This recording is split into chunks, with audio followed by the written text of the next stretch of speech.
家の近くにハローワークと、あと、区役所があるんで、なんか受けれる恩恵っていうんですかね。ちょっと聞いてみて、もしかしたら住宅手当とか、じゃあ今の状況やったら、なんかを、免除だったり、安くできるかっていうのを、聞いてみたいと思います。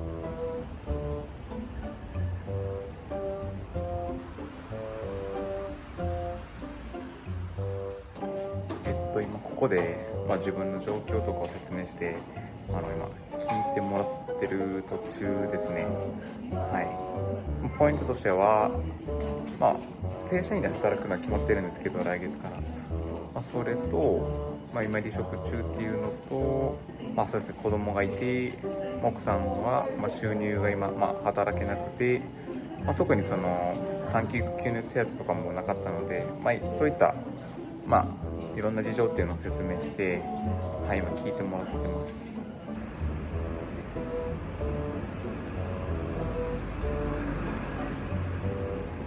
はい、今区役所に行って、自分の、事情を軽く説明して、どんな恩恵が受けれるかっていうのを、聞きに行ったんですけど、で、聞いて区役所の方が言ってたのがですね、区役所では特にそういった支給とかはしてないんですけど、また別のところでもしかしたらその支給みたいなものがもらえるかもしれないっていうので、違うところ、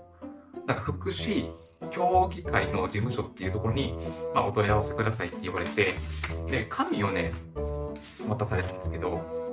なので、今からちょっと電話して、事情を説明して、それで、なんか、支給とかがもらえるかっていうのを聞いてみたいと思います。もしもし。すみません、ちょっとお伺いしたいことを言ってありまして、私、ちょっと阿倍野の方に住んでて、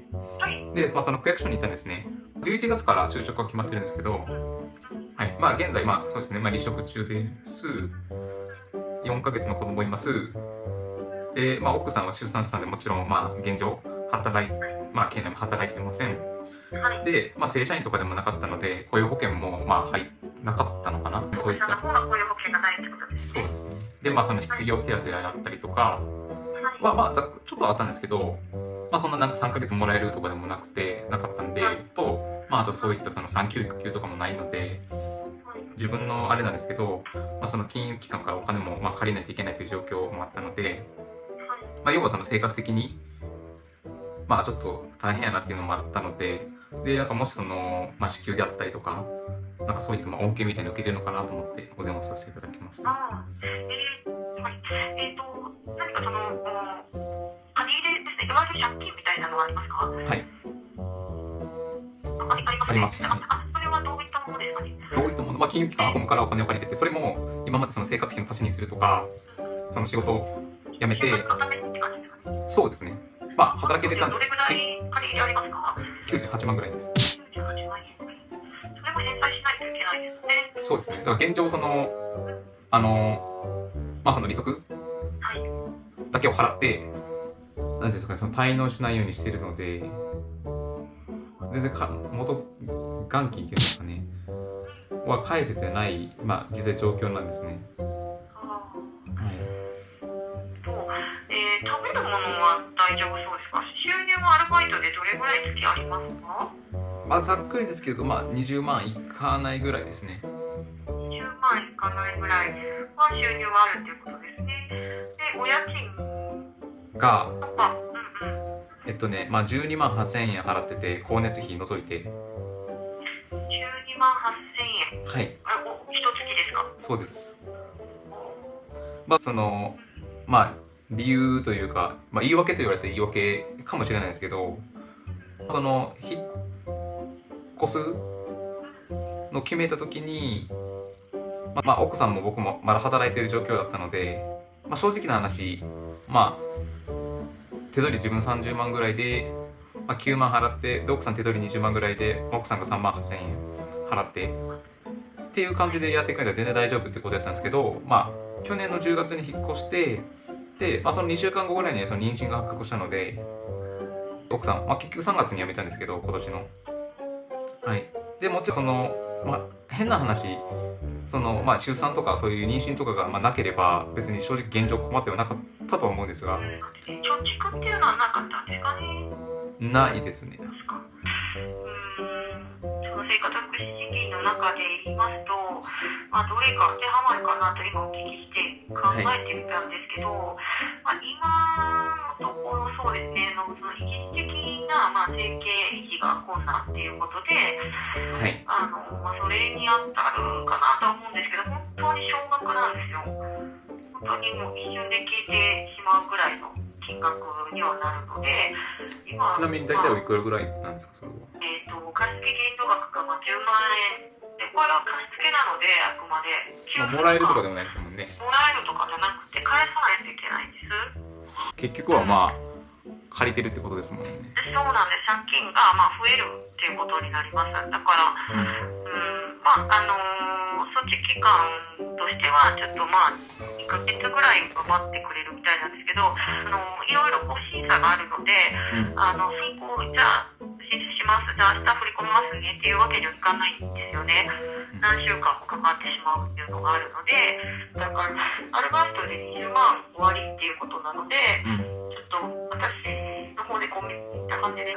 お家賃がね割と立派なところにお住まいなんだなっていう気はしました。一旦はちょっと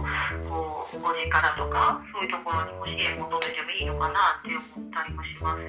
し、それはもうしたんですよ。僕、その金融機関で利息があって、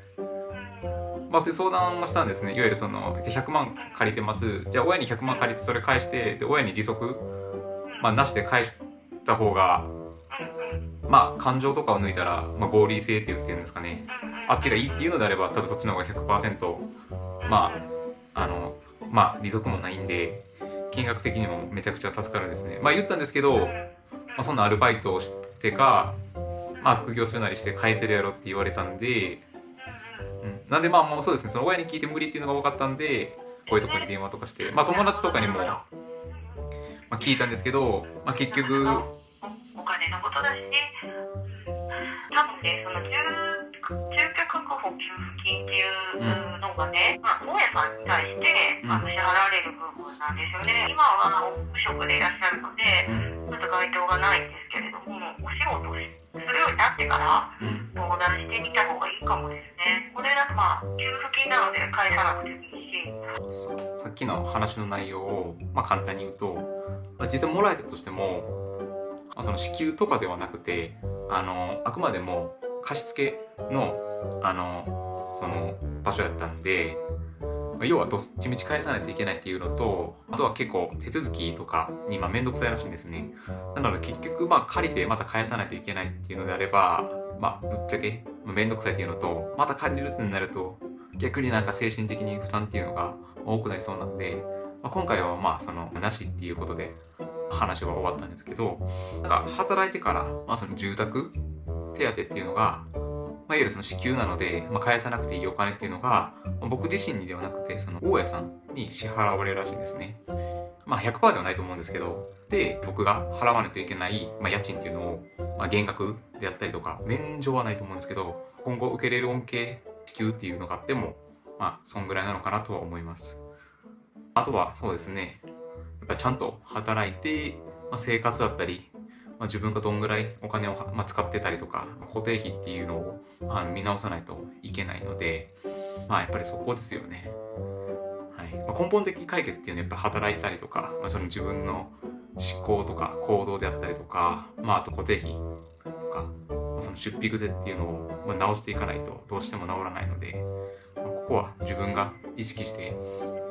頑張らないといけないのかなとは思いました。以上です。そう聞いてる感じだと、そうですね、